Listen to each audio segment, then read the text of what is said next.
What's going on, everybody? It's Moonshine, the hillbilly hellraiser to most of you. Dan to some of you. How you doing? I'm doing all right. Tired, very tired. I was going to do this video. I was actually in the process of doing this video last night, and I got derailed because as I was in the process of cooking something, and I heard a big popping sound and didn't think too much of it. But when I took a moment to go throw my stuff into the oven after preheating it, it turned out that something on the oven broke and it tripped the breaker. So I had to get all that sorted out today and fixed. But everything's good now, so I didn't have to worry about electrical fires or not being able to cook or anything. Yeah, I was gonna tell the people like, yeah, can we fix this? Because I live in an apartment complex. Not to give away too much info, but it doesn't matter. And I called them up, and I was gonna half-ass joke with them, but I didn't need to because they don't need to deal with my sarcasm. So yeah, I liked eating so much yesterday. I figured I'd do it again today. So can I get a stove that works? But they got it fixed. I mean, they're super cool to me. I can't really. I don't have any complaints. They always take care of me here. So and that's why I've been here forever. But point being is that I had to get up super, super early for me. Like 8 o'clock in the morning is very early for me. I work nights and I work late into the evening, so it gets kind of rough being up at ungodly hours for me. But with us being in the metal and all, ungodly kind of is par for the course with a lot of stuff. So here I am doing this again, and yeah, let's get into it. As you know, if you've been following at least this section or these videos, this video chain series on my channel, I've been following Juggalo Championship Wrestling very religiously for the past month and a half or so. Ever since Vince Russo took over the writing and the creative direction of the company, I developed an interest in checking it out, seeing what the difference is, if it had made any improvements. I couldn't say really necessarily like I could compare and contrast because I haven't really watched a lot of Juggalo Championship Wrestling. I have one VHS boxed up in somewhere in my place, but beyond that, I haven't seen stuff in the longest time. But I just wanted to see what Vince Russo could do with it. Uh, it's been a mixed bag of results. There haven't been any Judy Bagwell on a pole matches, so that's a good thing. They haven't put anyone on a pole for people to fight over. But yeah, so I got up to episode 63, and they're now up to, I want to say, episode 67. And I just haven't had time to talk about them. I've been a lot of the stuff that towards the end of the year where I was doing a lot more videos was because I had time off and I didn't have to go to work.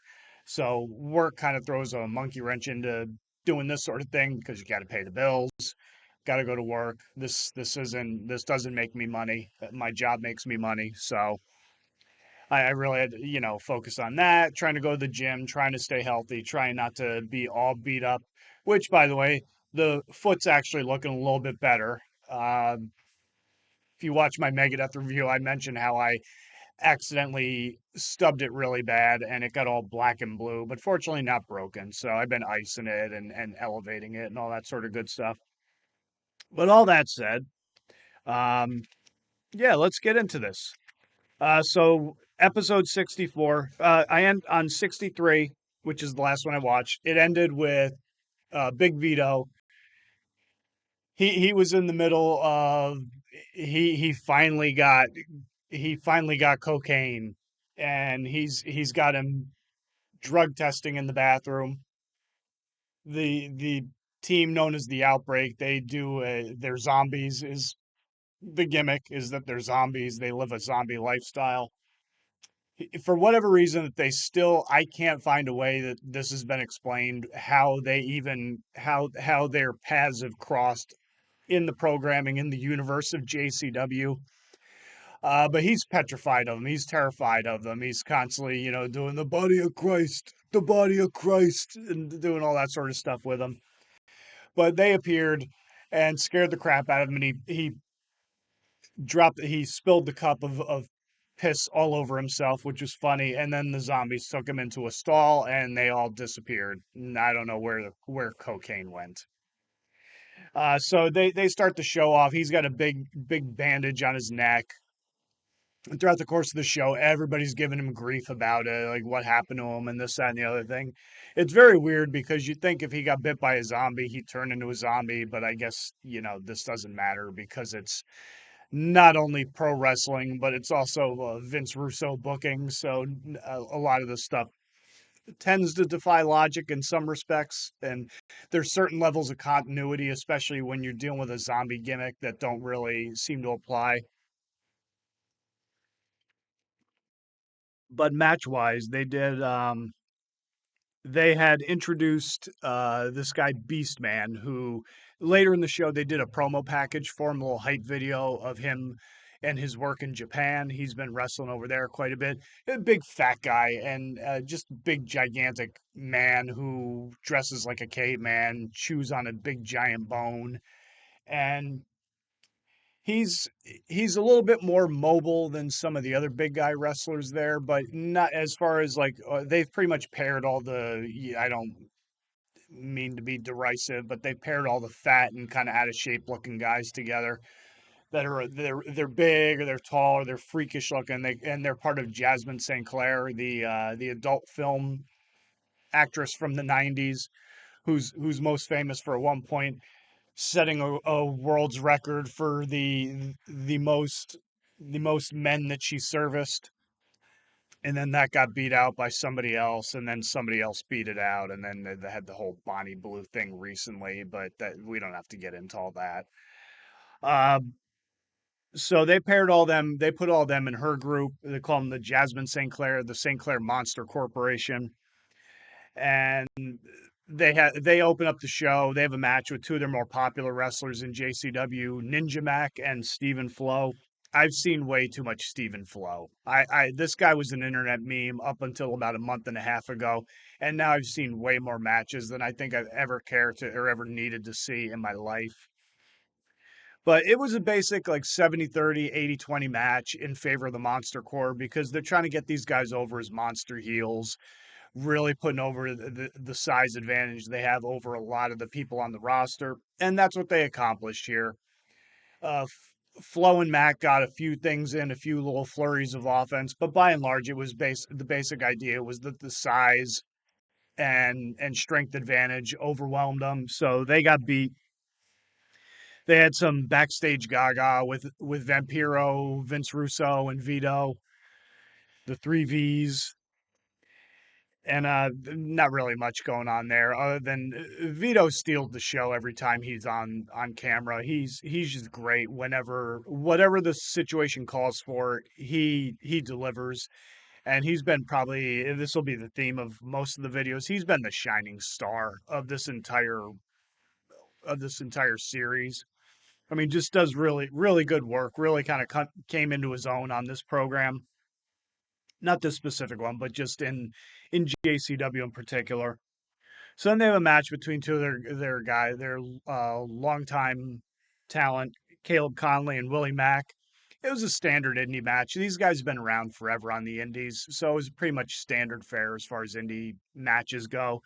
Nothing too groundbreaking, but probably the most interesting thing was that Caleb Conley has this entourage. He's got this guy Jeeves, his nickname is the American Manservant, and then they've got the Ring Rat with him as well. And it's this chick who I guess she's an indie wrestler, big gigantic ass, and that's probably one of her most pronounced features. And she starts out as like this obsessive fan, jumps the rail, and then gets to start working with Caleb as his second. And then there's a whole tension thing between her and Jeeves because who loves Caleb more and that sort of thing. Um, so Mac is doing his comeback, and she hops in the ring to try to provide a distraction. She's trying to seduce Willie Mack, and she's all rubbing up against him and showing off her butt and all that sort of thing. So Big Willie turns her around, smacks it up, flips it, rubs it down, and then, oh no, he hits her with a stunner. Big pop from the crowd, but that provided enough of a distraction for Conley. Hits a cheap shot, roll up, 1, 2, 3, go into the pay window, baby. Then they did the Beastman video that I mentioned. There's a women's tag match between their four more prominent female wrestlers, Danny Moe, Haley J, which is the champion, and Katrina Creed, who's been featured on the show a lot in the past few weeks, and uh, Jody Threat, who I know she used to work in TNA, but I don't really watch a lot of TNA, a lot of Impact, so I couldn't really tell you too much. I mean, it was fine for what it was. I think Danny Moe, she's been in a lot of like garbage matches and weapons matches, stuff like that. So this was a little bit better to see her featured in with actually getting to showcase her skills a little bit. She's, from what I noticed, she probably watched a lot of Trish Stratus growing up. There seems to be a lot of influence there as far as her work, maybe a little bit of Lita as well. So she's got some skill. So it's good to see her actually do some stuff. Then it got kind of fun for me because they had a segment between the brothers of Funstruction, which are the tag champs, the clowns, juggalos, of course, but they look like actual like circus clowns. I think it's Ruffo and Jabo or Jarbo, something like that. And Veto shows up and he's pissed because he can't stand the outbreak, of course, because one of them because they bit him and he can't stand the zombies. So he makes them an offer they can't refuse. He throws them a bunch of cash, starts berating them because they're sitting there eating popcorn and playing with balloon animals and rubber chickens and all this other nonsense. So he's getting all pissy at them about that, and I, it was just a fun segment. They had a lot of good chemistry. It just between the stupid expressions on the brothers' faces with the clown makeup and just drifting between being scared of Vito and kind of clowning on him a little bit because the one calls him a dumbass and he got mad about that, and then the one's like, "We call everyone dumbass," and it kind of goes from there. But he tells him that he wants him to take out the outbreak later in the evening, and then Too Tough Tony, which is the JCW champion, he comes in and they start all giving Vito the business about the bandage on his neck. So then he leaves in a huff, kind of goes to go have a good sulk, and that was that. But it was good stuff.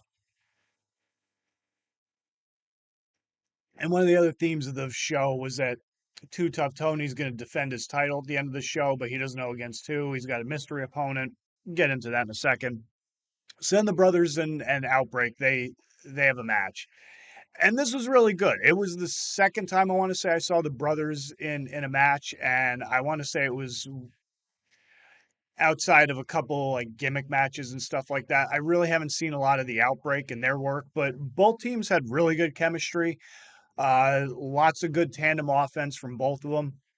I liked how the brothers came in and the intensity was there. I mean, I really enjoyed that. They're big guys. They're very deceptively big in comparison to a lot of the roster. So seeing them hit the ring hot and start beating the piss out of the smaller, more probably popular face. Well, I wouldn't even say they're more popular because juggalos and clowns and all that sort of stuff, but just beating the crap out of the younger, smaller guys. The Outbreak are all Jackson and Abel, and they got their Barnabas guy as their manager. They're twin brothers, so they obviously probably have very good chemistry in general. But yeah, they had a lot of good. There was lots of good a lot of good came out of this match. Lots of good stuff to enjoy, and a lot more pros than cons. The finish ended up where uh, the taller, lankier of the brothers, I forget which one is which. I think Jarbo, or whatever the hell. I should probably look that up. He's up on the top rope. The one one of the zombies does the mist gimmick into the other one, I think Ruffo's face. He powders to the outside. And this is kind of where there was continuity issues. They'll get into the mist thing in a second. But then he kind of stumbles backwards, hits against the top rope. That causes the other clown to crotch himself on the top rope. The other zombie gets up on the top, bites him on the head, which again, you'd think it'd turn him into a zombie clown, but it is what it is. He falls to the ground. The other zombie, Jackson or Abel, picks him up, and they hit their as above, so below finisher. That's what they call the move. It's a tandem. The one hits a neck breaker, boom, and as he's going down for the neck breaker, the other one kind of guides down with a splash off the top rope, and it's pretty cool. It's a good finish. So 1, 2, 3, they win the tag belts. Vito's pissed. He comes out, starts whacking them with a kendo stick, beating the crap out of both of them, but as is the case, and this is kind of one of the cool things that I noticed with the zombies, is the way they sell this gimmick. They do a really good job of it because they treat it like a zombie would. They don't really sell stuff in a traditional like bump and feed style kind of in a way, not kind of way. They don't do like a bump and feed style of selling. They'll register stuff, and then they'll pop back up like a zombie and start hissing and growling and all that sort of stuff. So they do this with Vito, and of course he gets scared and he takes off, and that's the end of that. They have their big triumphant moment, yada yada blah blah. So the main event's Tony and his mystery opponent. Guy's in a jester outfit. Long story short, they have the referee is corrupt, and Tony hits what he calls his Bacardi punch or something, where he literally puts rum on his hand, sets his hand on fire, and punches his opponent, which is stupid as all hell, but it's JCW. What can I tell you? So the ref won't count the three. Eventually, the mystery guy cheap shots him. He takes off the mask. Turns out to be Matt Cardona, Zack Ryder. Hits his finish. Quick count, 1, 2, 3. He's new champ. Now, this would be all fine and good, except a lot of this stuff was pre-taped in advance, and there were lots of spoilers coming out on the internet, on Twitter, on X in particular. So a lot of people knew that Cardona had already signed with WWE. So this completely throws all their plans out of whack. So I think going forward, they're trying to figure out how to not only get the belt off him, but write him off television and do all that sort of stuff. But a fairly good show. I thought it was good. I thought the brothers in the Outbreak, they had a really good match. Probably one of the better matches that I've seen of all the time that I was watching the show.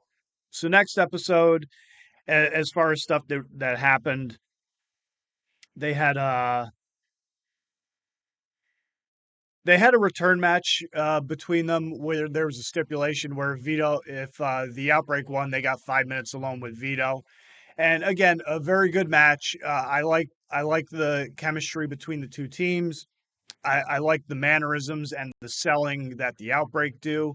I like the intensity. The one thing I don't like about them is they do that thing that indie wrestlers do nowadays, where, and I'm gonna have to get up for a quick second, an Irish whip. That's what it's called when you throw somebody into the ropes. Everybody's seen it if you watched 10 seconds of pro wrestling. You grab the guy by the arm, push him, throw him across the ring. That's an Irish whip. Very, very simple, very standard maneuver. Everybody already thinks that this is a goofy thing because how would you throw somebody and have enough momentum to carry them to where they not only run into a rope but then bounce off of it to get hit with something else, a clothesline, elbow, whatever the case might be. So now what indie guys do is they all grab each other by the back of the head and they all throw each other across the ring, which physically makes no sense, especially, and when you're a smaller guy especially, it makes even less sense. So I hate when indie guys do that, but it's become a staple of every indie promotion known to man nowadays. It's stupid, it sucks, it makes no sense, but everybody does it. And these guys are no exception. They shouldn't be doing it, especially to guys that are very clearly bigger and taller than them. But everybody goes along to get along in a lot of respects. Nobody says no, and nobody a lot of times nobody does anything that makes any logical sense, even in the illogical world of pro wrestling. But by and large, the match was good. Veto came out towards the tail end when it looked like the Outbreak were going to win and get 5 minutes alone with him. He interferes. The brothers hit what I believe was their finish, which is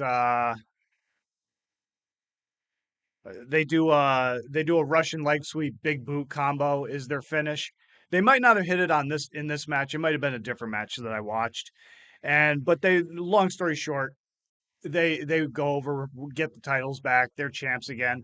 But I enjoy them. They when you get past their goofy shenanigans, the chicken, the rubber chicken, the balloon popping, and all the other goofy nonsense that they do, they're actually a fairly good team.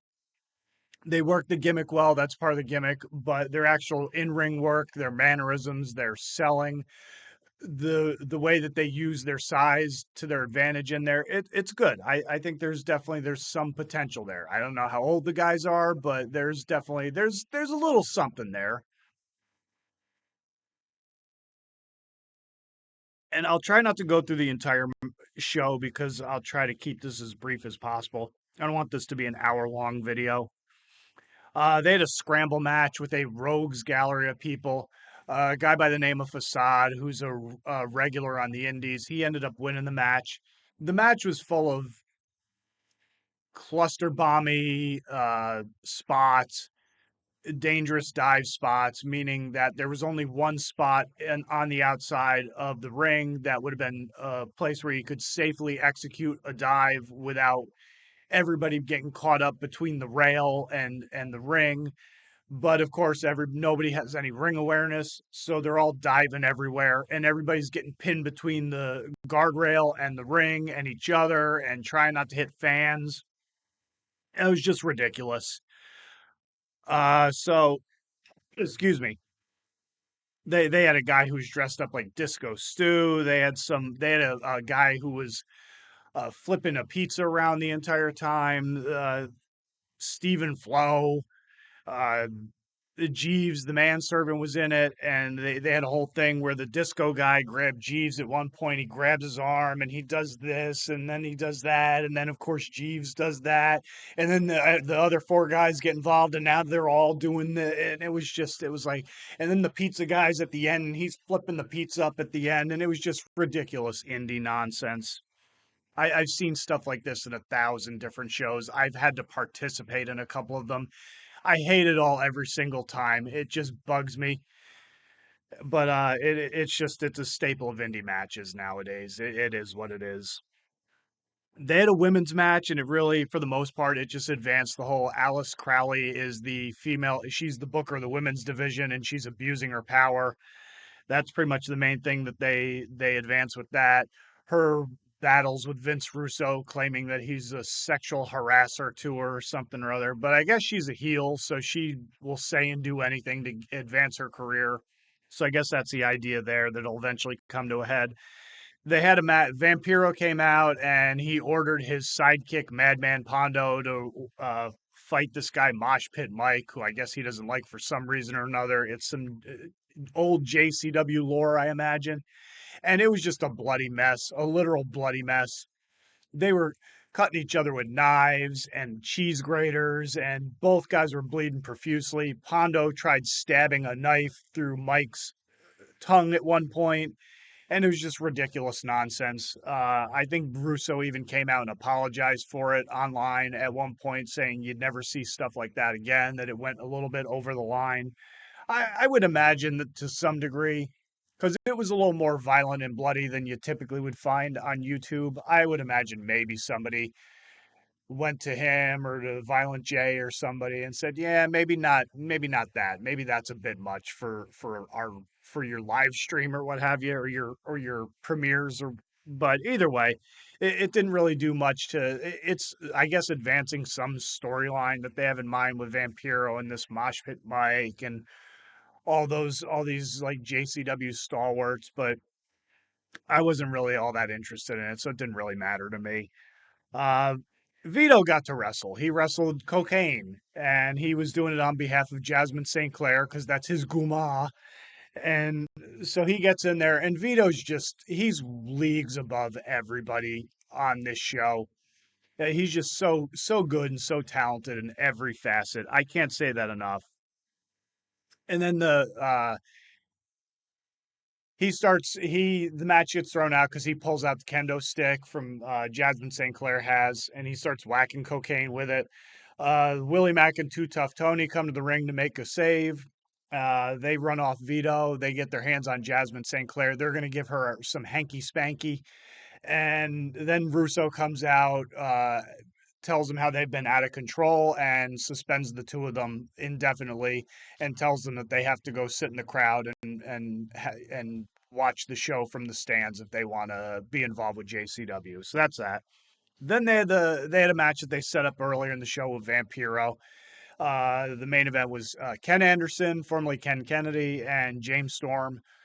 And it was a pretty much a fairly mid-tempo walk and talk brawl throughout the entire crowd. I think probably the greatest high spot of it was Kennedy was directing traffic and he was getting ready to throw James Storm through a bunch of chairs and he's telling fans to move. And at one point there was this morbidly obese man in a wheelchair that Anderson moved over and put him in a nice safe position and then told everyone, okay, you're good, get the beep out of the way. And then he goes to throw Storm, and Storm reverses it, and he goes tumbling through all the chairs. But beyond that, there really wasn't too much. I guess this is going to be a main event feud, or at least a upper top card of the show. So I don't know if it's going to be involved in the championship stuff. But I mean, overall, it was a fine show. But I would say probably the highlights again were Vito and the Brothers of Funstruction and Outbreak. And even I should say they did have another backstage segment with Vito and the brothers, and it was hilarious because he's just berating them about how stupid they are, and he's constantly swearing at people, and he fumbles over his words, which is great because he gets all flustered and he just starts screwing up whatever thoughts he has in his head. But at one point, after he starts dressing them down, he goes to walk away, and one of them goes, "Forget about it." And he gets all annoyed with it, either because he's insulted because you're insulting his Italian heritage, or he just thinks you're trying to be cute with him.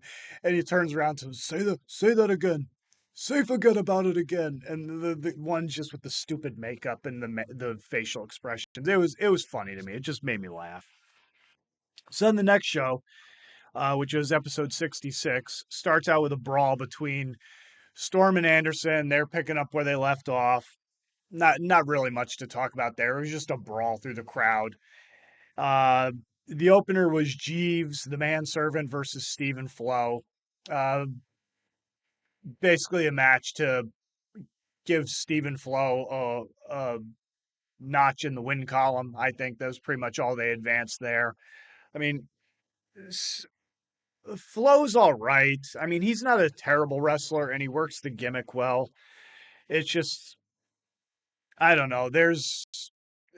It's a cute little gimmick, but beyond that, outside of the internet meme, I don't really see I don't see the potential there. But that's just me.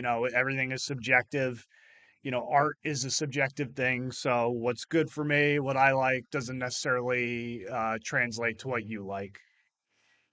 But I will say I'm probably going to say this later, but Jeeves is terrible. He's just not a good. He shouldn't be wrestling. His I saw it in the scramble match. He had what we call happy feet, where there's a pace and there's a cadence to running the ropes, to running cross corner, and he does not have that.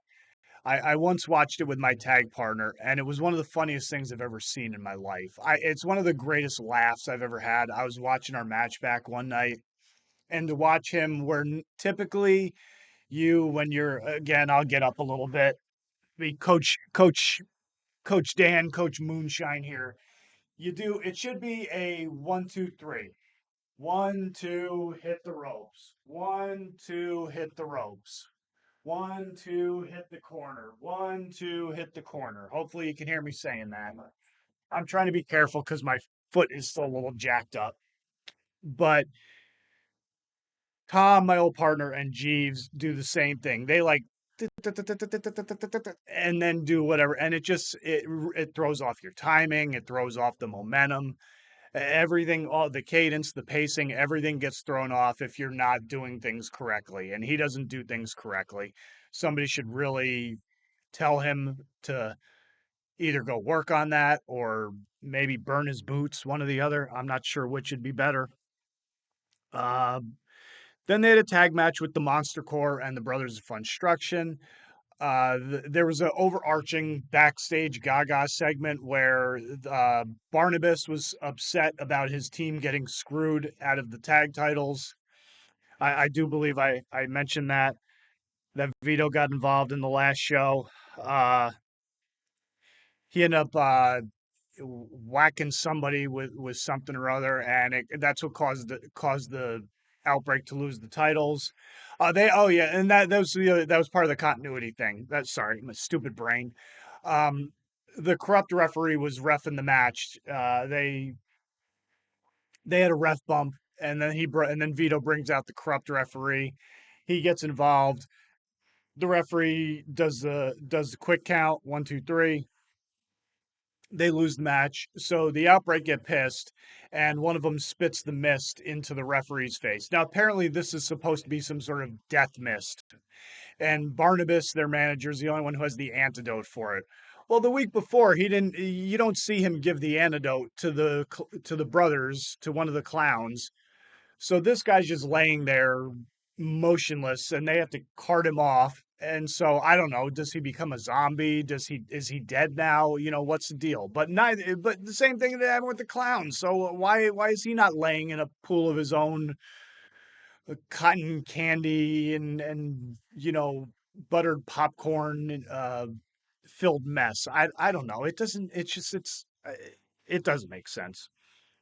So anyhow, they do this whole thing where Barnabas is getting he corners Jasmine St. Clair and tells her that she needs to either lure Vito into a trap that they've laid for him or the outbreak are going to eat her. I guess is the deal. So she does that. They abduct Vito and they have him tied up backstage in a room somewhere.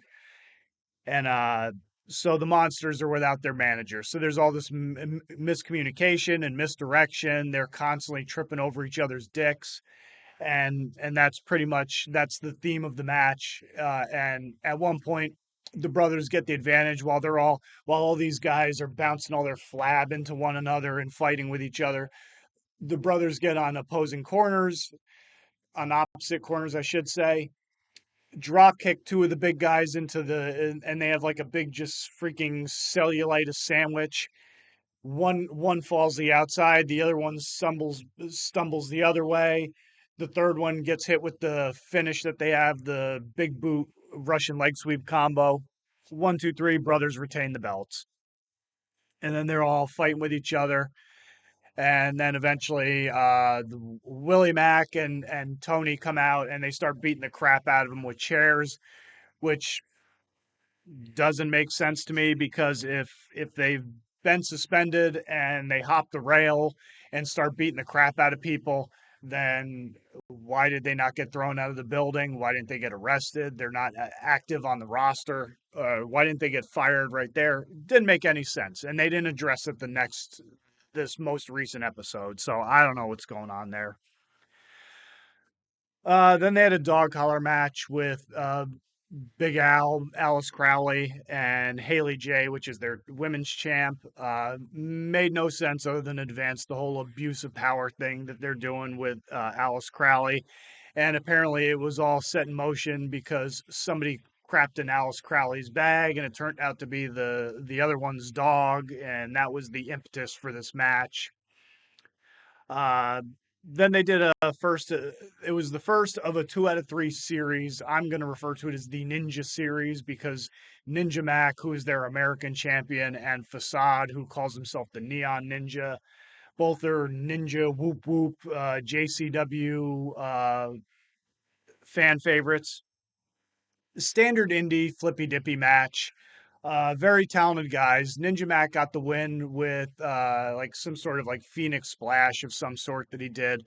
Very gymnastic centric top rope twisting splash they did. Very advanced. Very hard to do if you don't have a lot. If you're not. If you don't have good body control or you don't have some sort of gymnastic background or athletic background. So I give him that. He's a doughy looking fellow, but he can move around. So you got to give him some credit for that. Uh, then then they go to Veto again, and he's got the Outbreaker in the back, and they tell Cocaine that Vito's tied up in the back, so he's back there with his bat, and he reaches Veto, and Vito's great. He's just sitting there. You think I ain't got tuned up before? Look, one thing, not in the face, and I hope you're prepared for a long night. You better eat your Wheaties, mother beep. And he's just swearing the whole day. And then it's hilarious because the sounds they're making, it's basically the guys just pounding the bat against the wall and Vito going, oh, as they're probably both sitting there either, smoking a joint or having a beer or what have you. I don't know. I don't think Vito partakes in a lot of extracurricular stuff, but that's neither here nor there. But I mean, that was pretty much for the most part, that's all the notes that I have from that show. There again, Vito stole the show. The brothers were good. This was. I don't think they had an interaction on this show, if I'm not mistaken. Yeah, they didn't have Vito and the brothers didn't have any interactions on this show. They did on the next one. It was pretty funny because they did it previously where one of the guys was twitching and Vito saw that he saw his tick as something that he noticed back in the neighborhood. I knew this guy, Joey, two times. And the one brother is getting kind of nervous where the other one's playing it cool. So they kind of advanced that on this one where they're making it seem like that the clowns must be in some they're hiding under the makeup because they're from Vito's neighborhood and Vito actually does know them.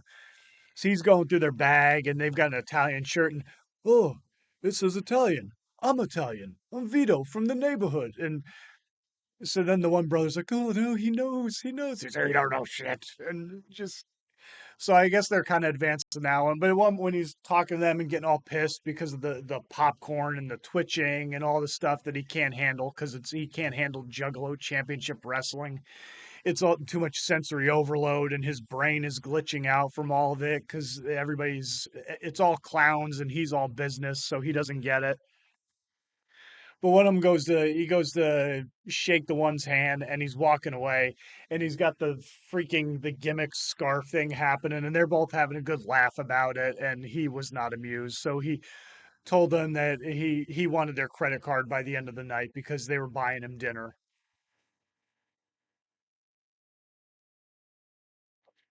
So it's funny stuff. They had they started the show with a three-way match to set up a opponent for Matt Cardona at the end of the match. It featured James Storm, Ken Anderson again, and then they had a surprise entrant, which was Nick Nemeth, Dolph Ziggler.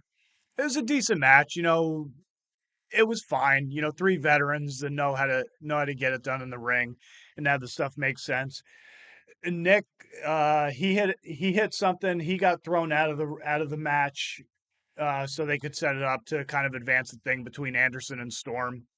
It'd be cool to see Nick Nemeth there. He's definitely a name I wouldn't have thought of that they would bring into JCW, but knowledgeable veteran, definitely would be a good guy to have around. But we'll see. We'll see what happens with him in the future.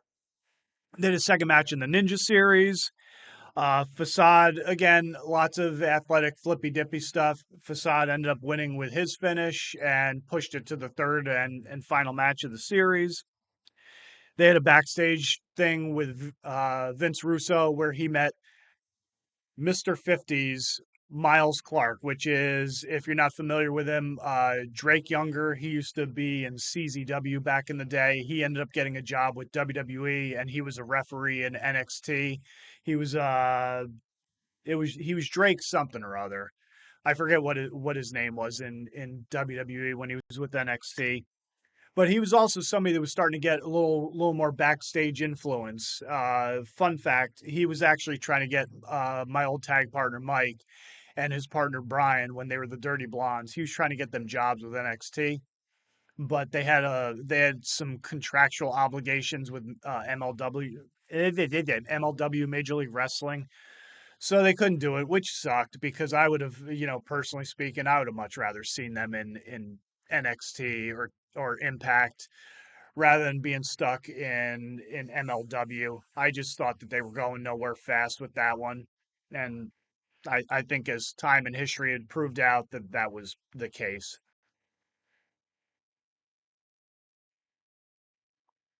Just a little fun fact, but Drake, he's doing this gimmick where he talks like he's calling himself Mr. 50s, but he sounds like a 1920s gangster. He's always saying "see" after everything that he says, so he sounds like freaking what's the old timey actor? "Huh,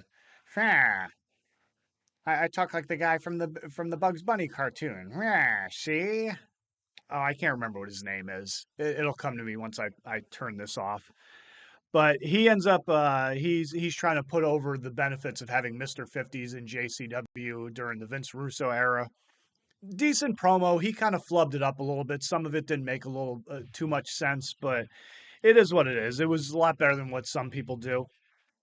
He had a match later on with Jeeves and one with a full Nelson. Again, Jeeves is terrible. He does not have, his timing is very bad, and he seems lost most of the time when he's out there. They had the deal. He's got the ring right now because Caleb Conley is kind of like he's drifting away from the two of them. So I don't know if they're splitting that group up already. Uh, but yeah, that was that one. It'd be cool to see Drake Younger there a little bit more. I think he ended up losing his job with WWE. I forget, there was some controversy there, but I can't quite remember what it was. But I know there was some controversy when he got let go. I think it was during the 2020 and all, like people going and going to school boards and stuff like that. I think it had something to do with a school board and a protest, and he may have been wearing he may have been wearing something with the logo, with the WWE branded logo on there. So they kind of was like one of those where we don't want you going and putting our name with your personal agenda and stuff like that. I think it might have been something like that, but don't quote me on that. They had an 8-man tag match with Veto and the Monster Core teaming up against the Outbreak and Flo Kane, which is Stephen Flo and Cocaine. The main thing that came out of this is that Vito blamed Jasmine for getting tied up and beaten up the week before. So he wanted nothing to do with the Monster Core. And eventually he turned on everybody and wouldn't tag anybody in. He was hogging up all the ring time, which is great because Vito was the best guy in the match. Uh, and then eventually they got tired of him. So they started walking off. Continued fighting with each other. Vito turns on everybody, ends up hitting one of the guys with his, it's the Impaler, but I forget what he used to call it. It was the Kiss of Death or something like that, I think is what he used to call it. But it's basically, it's a DDT, but you take the guy, you grab them by the pants, and you flip them and then DDT them. But Vampiro, or not Vampiro, Vampire Warrior Gangrel used to call it the Impaler.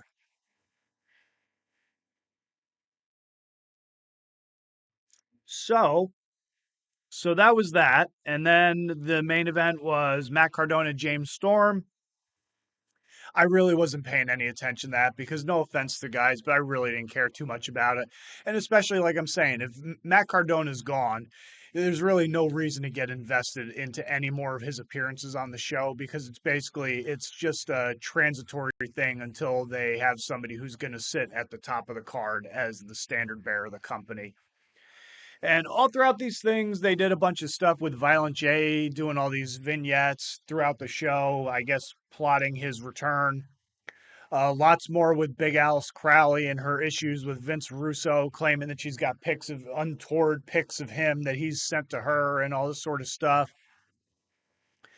And yeah, man, that was pretty much it. I mean, I ended up going close to an hour, but seeing as that was 4 episodes, That wasn't half bad, I gotta say. But by and large, I would say the Brothers of Funstruction, they're doing really good work. The Outbreak is doing really good work. I think both teams, there's potential there. Vito's the best thing on the show. I mean, again, whether it's him being comedic foil to people, he works it well. When it's time for him to be like the serious, like Italian street thug, tough guy deal, he does that very well. When he's being an obnoxious bully to the younger guys, he does that very well. I mean, he's good. He's good at he does a really good job. But again, he came from a different era, man. Trained by Johnny Rods, came up back when, breaking into the business really meant something. He's world traveled, well traveled, been in every major promotion in the past few decades. So it's not surprising that he's good at what he does. I mean, he's awesome. And again, I've said it before, but I'll say it again. I had the opportunity to work with him in a 6-man tag here in Florida at the match I just posted. It was at the Temple Terrace Rec Center. Way smaller crowd than we had even in the match where I worked with Moose Madison, but still, it was a lot of fun, and he was great. He was willing to teach us even after the match on how to do certain things and how not to do certain things. So I don't have anything bad to say about Vito. I've interacted with him and I've had good dealings with him. A very very good guy and very knowledgeable performer, very talented guy.